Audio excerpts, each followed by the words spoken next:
Bendiciones. Estamos hoy con el estudio número 9 del libro de Santiago y el tema que estaremos abordando el día de hoy, se titula La verdadera sabiduría. El texto bíblico en estudio se encuentra en Santiago 3, versos 13 al 18. ¿Cuál es el propósito de este tema? Bueno, el propósito es ayudarnos a entender que la verdadera sabiduría es pura, promueve la paz y produce una cosecha de justicia. El estudio del texto bíblico en esta ocasión nos instruye acerca de cómo nuestras buenas obras, que las hacemos con humildad, son evidencia de la verdadera fe y por lo tanto de la verdadera sabiduría. Y entonces nos ayuda a identificar la verdadera sabiduría al contrastarla con la sabiduría terrenal, la cual es meramente humana y hasta diabólica, dice el apóstol Santiago. Entonces, ¿cuáles son las características y cómo se distingue la verdadera sabiduría? Bueno, en primer lugar, la verdadera sabiduría se evidencia por sus frutos propios. Santiago 3, versos 13 y 14. ¿Quién es sabio y entendido entre ustedes? Mire cómo hace la pregunta. Que lo demuestre con su buena conducta, mediante obras hechas con la humildad que le da su sabiduría. Pero si ustedes tienen envidias amargas y rivalidades en el corazón, dejen de presumir y de faltar a la verdad. Esto es bien interesante porque para los judíos un sabio era aquel que hacía una aplicación habilidosa del conocimiento a los asuntos de la vida práctica. Podemos ser sabios, pero no entendidos.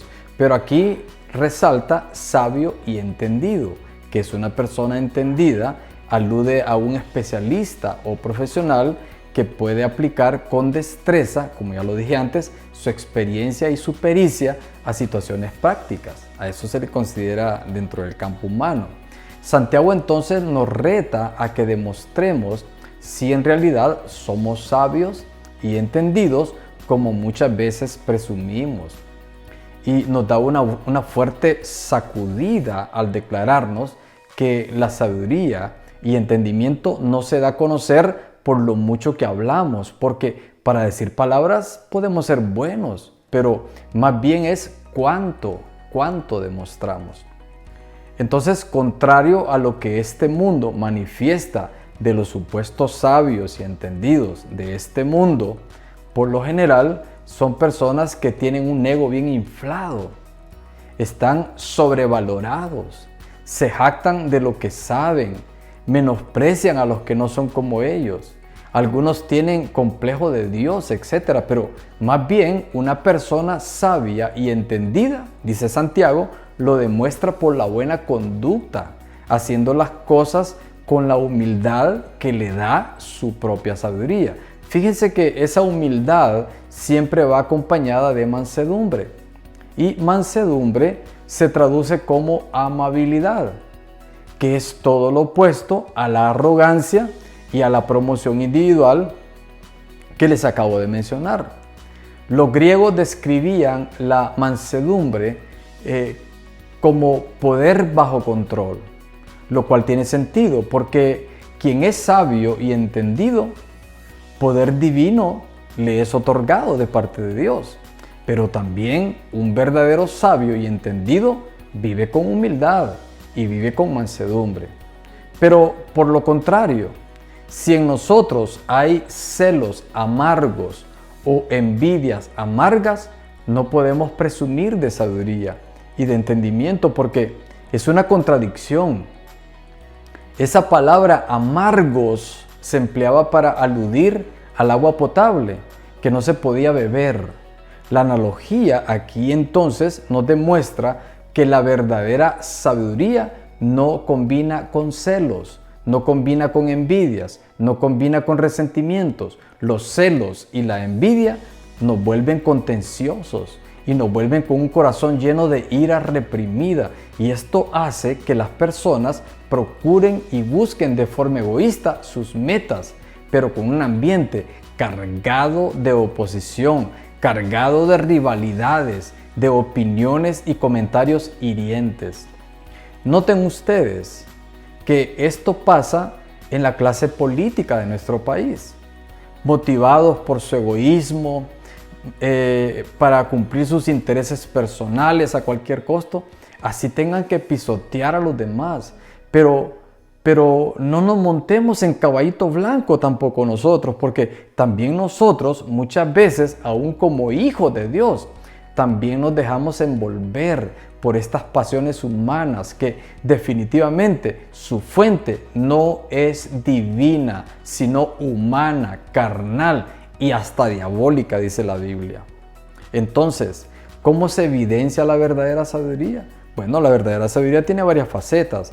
Es primero como la fe auténtica, que se demuestra con buenas obras. Y estas buenas obras solo pueden realizarse, ya les dije, con humildad y con mansedumbre. Está demostrado que la intelectualidad, la academia, no cambia el corazón de la persona. En algunos casos solo infla el ego, llena de humo la cabeza de quienes se consideran superiores a los demás. En cambio, la verdadera sabiduría tiene alas que son la humildad y la mansedumbre. Entonces se manifiesta la verdadera sabiduría porque no tiene nada que ver con celos y envidias, no tiene nada que ver con rivalidades, porque la verdadera sabiduría que proviene del propio trono de Dios es generosa, es noble, no guarda resentimientos, es amable, pacífica, no condena, no juzga. Y también la verdadera sabiduría se manifiesta porque no permite la presunción ni la hipocresía, porque no necesita que la presenten ni que la promuevan. La verdadera sabiduría se muestra sin máscaras. ¿Por qué? Porque es transparente. Tristemente hoy los seres humanos hemos olvidado el origen de la verdadera sabiduría y de la inteligencia espiritual. Hoy no se habla de inteligencia espiritual. La Escritura nos lo aclara en Proverbios capítulo 9, verso 10. Dice el texto que el comienzo de la sabiduría es el temor del Señor. Conocer al Santo es tener discernimiento o inteligencia espiritual. ¿Cuáles son las características y cómo se distingue la verdadera sabiduría? En segundo lugar, observemos entonces la diferencia entre la sabiduría divina y la sabiduría terrenal. Santiago 3, versos 15 al 17 dice que esa no es la sabiduría que desciende del cielo, sino que es terrenal, puramente humana y diabólica, porque donde hay envidias y rivalidades, también hay confusión y toda clase de acciones malvadas. En cambio, la sabiduría que desciende del cielo es ante todo pura y además pacífica, bondadosa, dócil, llena de compasión y de buenos frutos, imparcial y sincera. Santiago aquí nos señala y nos describe dos clases de sabiduría, una terrenal y la otra celestial. Debemos observarlas detenidamente, ya que cualquiera de las dos que nosotros escojamos va a definir la clase de vida que habremos de llevar. Una vida meramente humana y hasta diabólica, o una vida ante todo pura, si escogemos la sabiduría de lo alto. En los versos 15 y 16 Santiago nos describe la sabiduría terrenal, de forma que nos debería hacer pensar y reflexionar. Santiago nos enseña que esa sabiduría terrenal es como humana, animal, dice, es como diabólica, es decir, demoníaca, es como envidiosa, es decir, celosa y amargada. Es una sabiduría que rivaliza, o sea, es ambiciosa y egoísta. Es una sabiduría confusa, o sea que en lugar de ser luz, más bien perturba y trae desorden y caos. Y también dice Santiago que la sabiduría humana es malvada o perversa.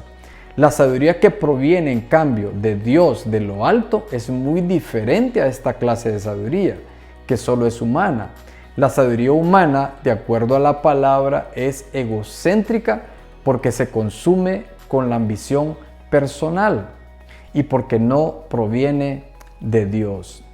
dice el apóstol Santiago, que además es terrenal, animal y hasta diabólica. Es básicamente una descripción de la sabiduría de las personas, del hombre, que tiene varias cosas que la distinguen. ¿Cuáles son esas cosas que distinguen la sabiduría humana? Es limitada a la tierra. Esa es una. Se caracteriza por un corazón no santificado y un espíritu no redimido. Está separado de Dios ese corazón. Entonces, por lo tanto, está expuesto a las fuerzas e influencias de Satanás. La misma Biblia lo dice en 1 Corintios 2:14. Dice que el que no tiene el espíritu no acepta lo que procede del Espíritu de Dios, pues para él es locura. No puede entenderlo porque hay que discernirlo espiritualmente. Y observen que el mismo Pablo, diciendo esto a los corintios, en 2 Corintios 11, dice: por eso no es de sorprenderse que sus servidores se disfracen de servidores de la justicia.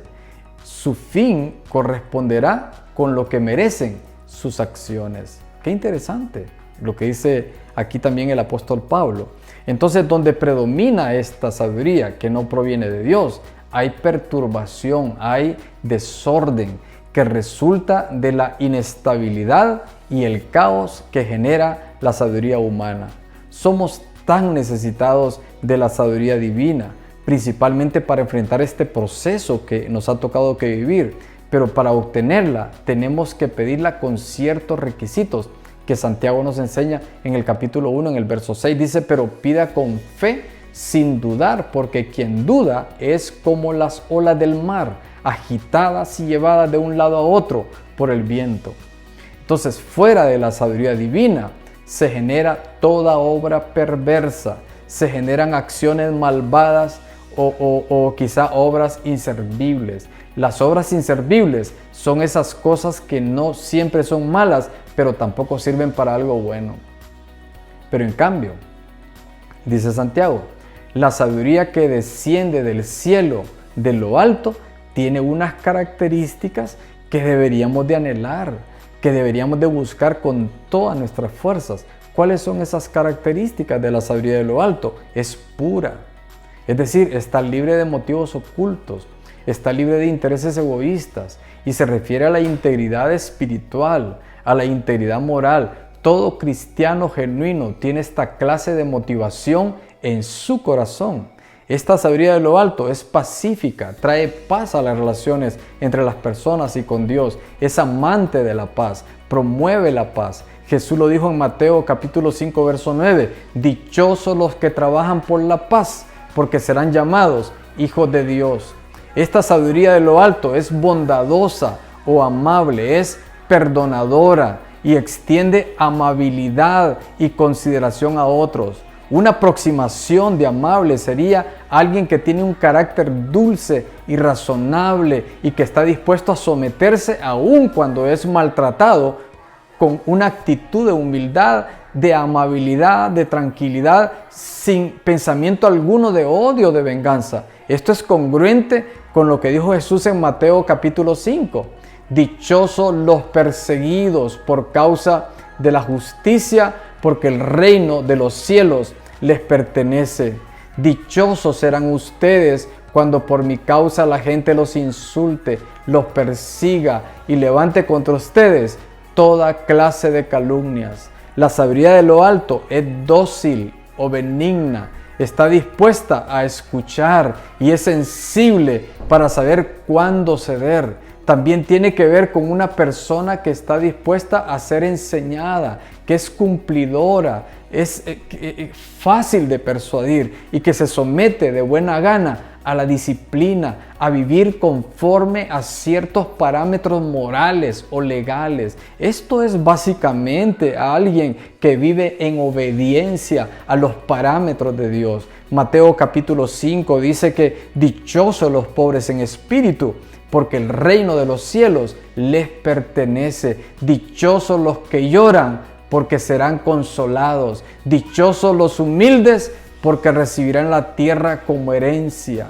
Esta sabiduría de lo alto es compasiva o está llena de misericordia. Busca ayudar a otros considerando las necesidades de ellos como propias. Mateo 5 dice, dichosos los compasivos, porque serán tratados con compasión. Esta sabiduría de lo alto es además fructífera, lleva mucho fruto del Espíritu en toda buena obra y ayuda a los demás. Además, es imparcial, sin incertidumbre, no muestra favoritismos, no duda ni se tambalea.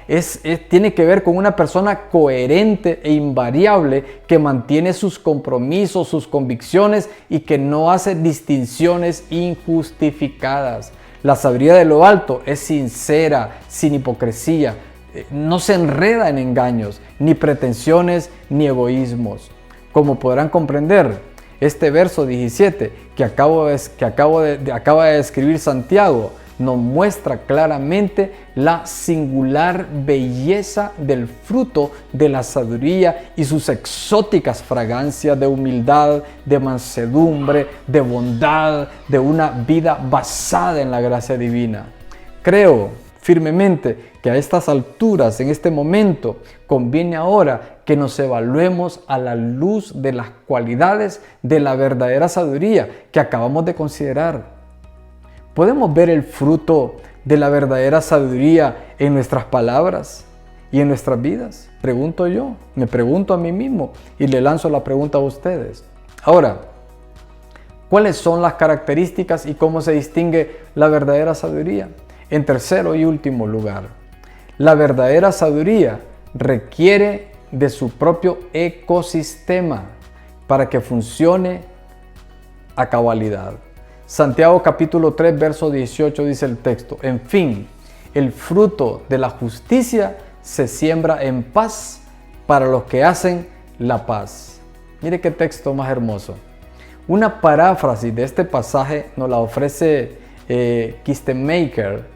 Dice que y la semilla cuyo fruto es la justicia se siembra en paz por aquellos que hacen la verdadera paz. De ahí que los pacificadores que siembran la justicia en paz levantan una gran cosecha de justicia. Pero no debemos olvidar, tal como lo advierte J. Burdick, dice él que la justicia no se puede producir en un clima de amargura y de egoísmo. La justicia crecerá solo en un clima de paz. La tarea entonces de los pacificadores es doble. Por un lado, reunir a los contendientes para lograr armonía y paz. Y por el otro lado, practicar la paz, tratando de vivir la paz con todos.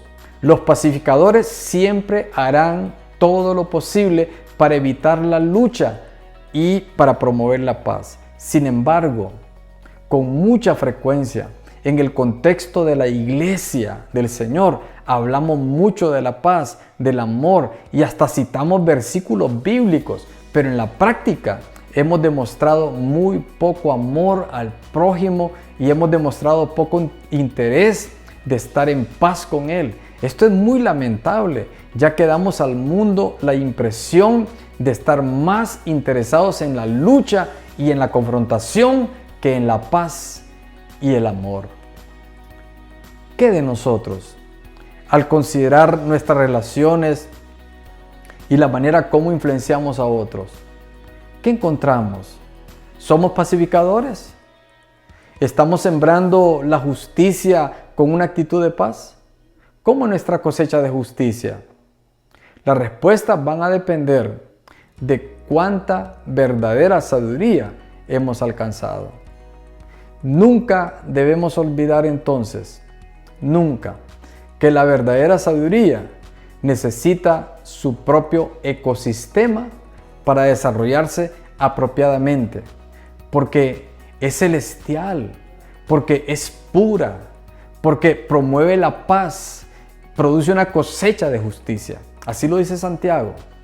¿Cuál es la aplicación personal de esta palabra que les acabo de compartir? Yo entiendo que necesito la verdadera sabiduría para que mi vida sea fructífera y para que mi vida glorifique al Padre, ante lo cual decido, en primer lugar, que necesito adoptar la actitud de humildad y de mansedumbre al hacer obras que demuestren mi sabiduría. La sabiduría divina está finamente entretejida con el amor de Dios. ¿Y cómo es el amor de Dios? Es paciente, es bondadoso, no es envidioso, ni jactancioso, ni orgulloso, no se comporta con rudeza, no es egoísta, no se enoja fácilmente, no guarda rencor, no se deleita en la maldad, sino que se regocija con la verdad. Todo lo disculpa, todo lo cree, todo lo espera, todo lo soporta. Entonces mire cómo está entretejido. En segundo lugar, mi segunda aplicación, necesito aprender a declarar palabras que sean sabias, llenas de la verdadera sabiduría. Aprender a hablar. En tercer lugar, tercera aplicación, si carezco de esta sabiduría, yo se la puedo pedir a Dios para que me dé las cualidades de la sabiduría que a mí me hacen falta.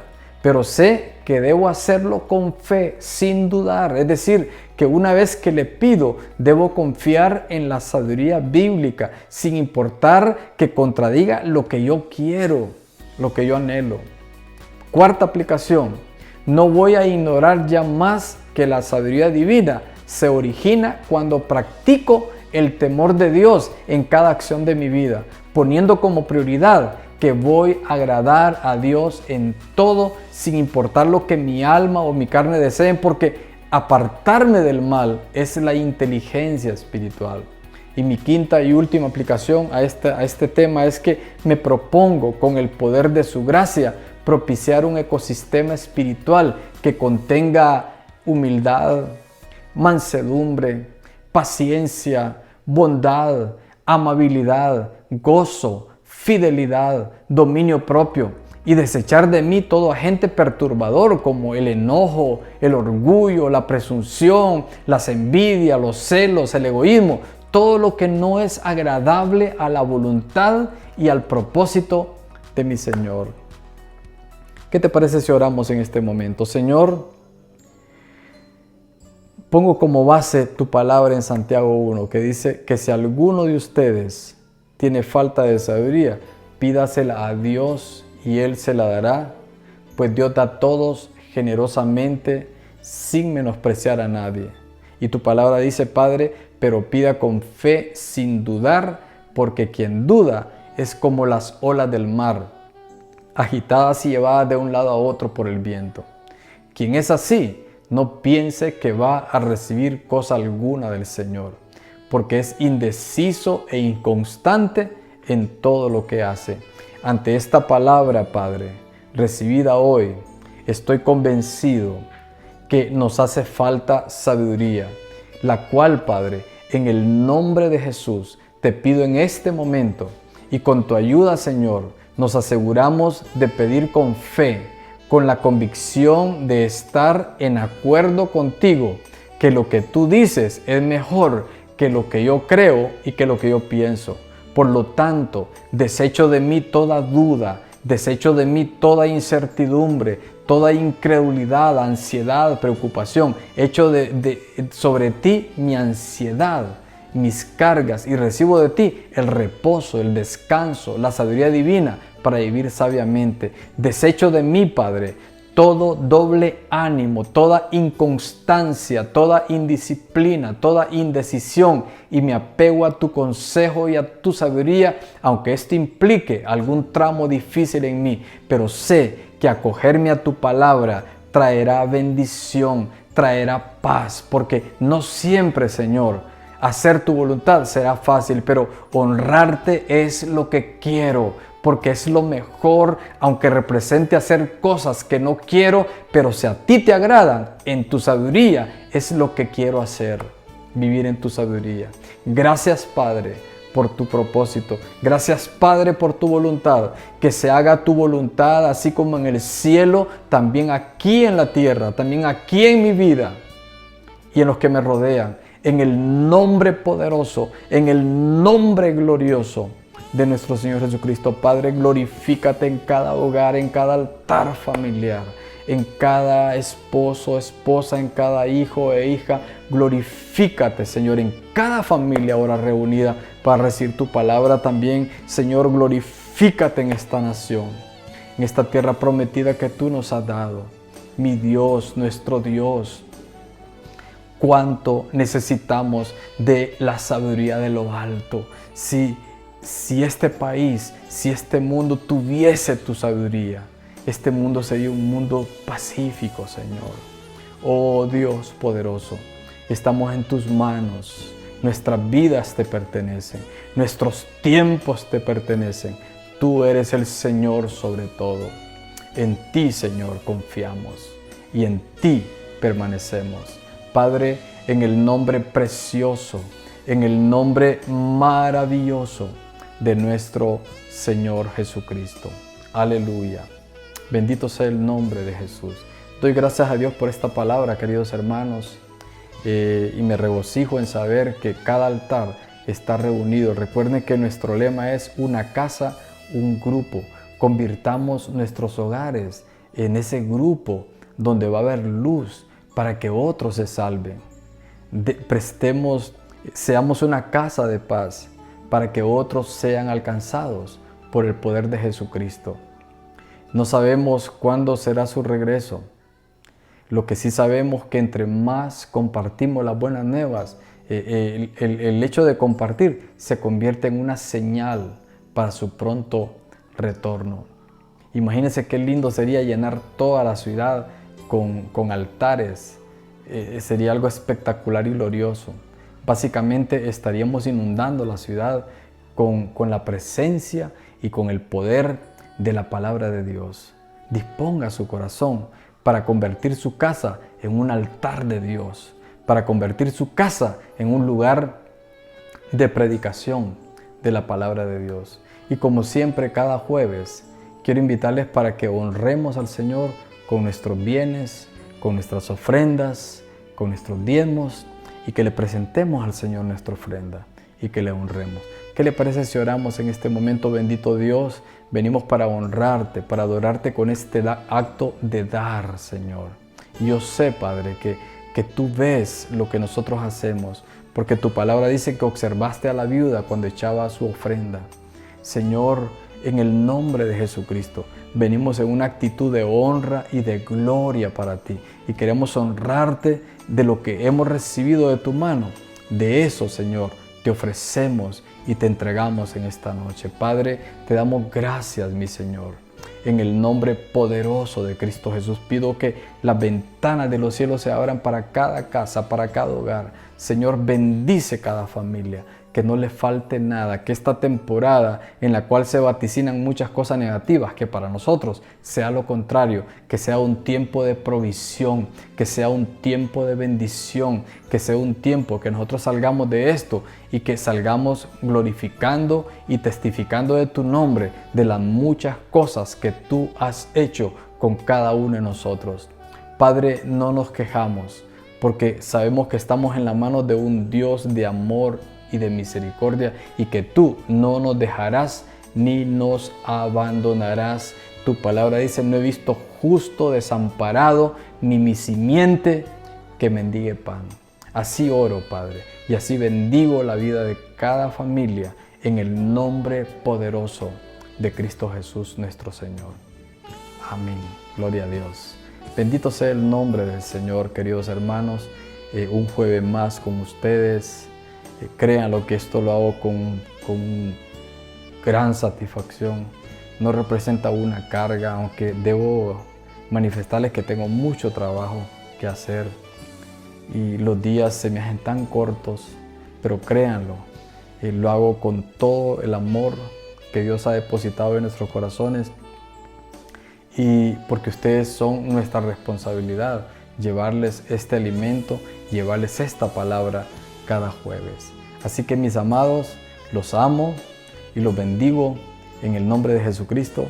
Que estén bien todos ahí donde se encuentran, y recuerden lo que dice la palabra del Señor: en paz me acostaré y asimismo dormiré, porque solo tú, Jehová mi Dios, me haces vivir confiado. Así que a descansar, a recuperar nuestras fuerzas, porque mañana será un nuevo día y el Señor siempre va a estar con nosotros. Hasta luego.